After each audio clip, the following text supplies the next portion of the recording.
15 mwezi guno gw'omukaaga tutongoza emizannyo gyonna egy'amasomero ku mitendera egy'enjawulo.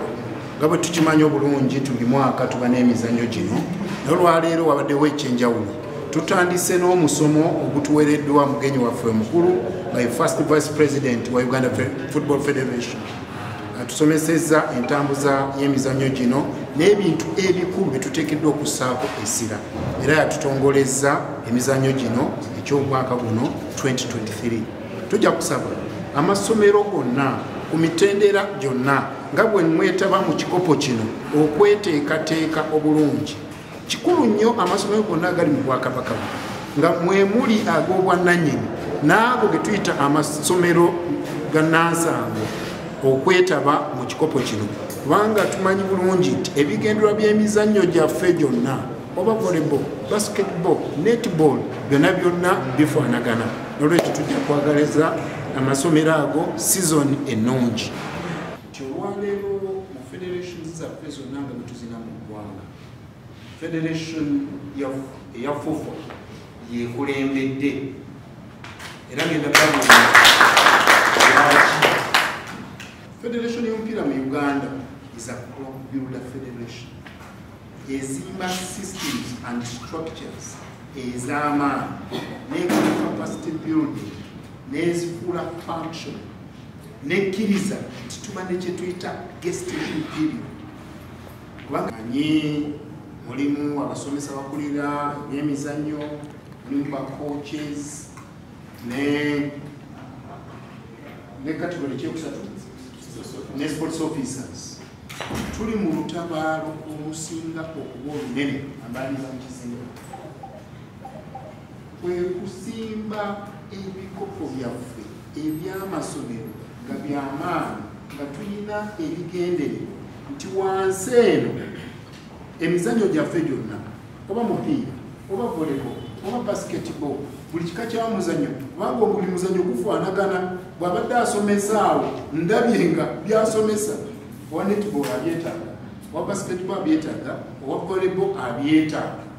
Tuli mu lutabaalo okulaba nti ku stages zonna tusobola okuzimba emizannyo gyaffe, ne tutandika okufiidinga mu teams mu levels eziddako, under 17 tufiidingayo, under 20 tufiidingayo, mu national teams mu different disciplines ez'emizannyo gyaffe netufiidingayo. N'ekyo kyonna kitandika naki kyekitutadde mu kisenge kino wano lwaleero, era kyekimpa essuubi ery'amaanyi bwe ndaba nga muze mu bungi bwemuti, ate nga ndaba mwina kye tuyita strategic focus and purpose. Tewali kubuusabuusi.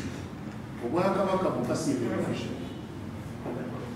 communities zaffe zokka si ze beneficial, amasomero gammwe gye muva they are not the only beneficiaries. Naye eggwanga lyonna lijja kuganyulwa era lijja kusobola okutuuka ku ntikko. Uganda ebadde sporting country right away from time immemorial. Tubadde ne sports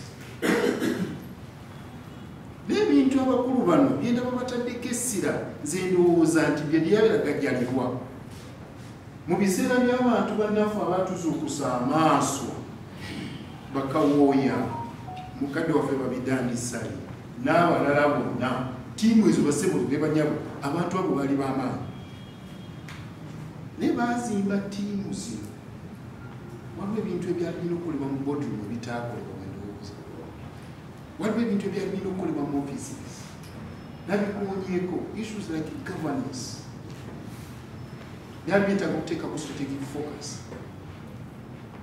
Business okumuteeka mu mizannyo gino watosobola owanirira otya olw'obwo tolowooza ku bintu abo abantu bano oyinza okulowooza nti tebakoze naye basubira bagenda kukolera mu nsawo zaabwe January December kati nga bwe bakola.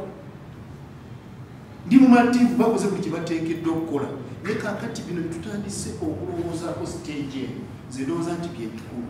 Tetwamanya oba oli awo maanyi ga media,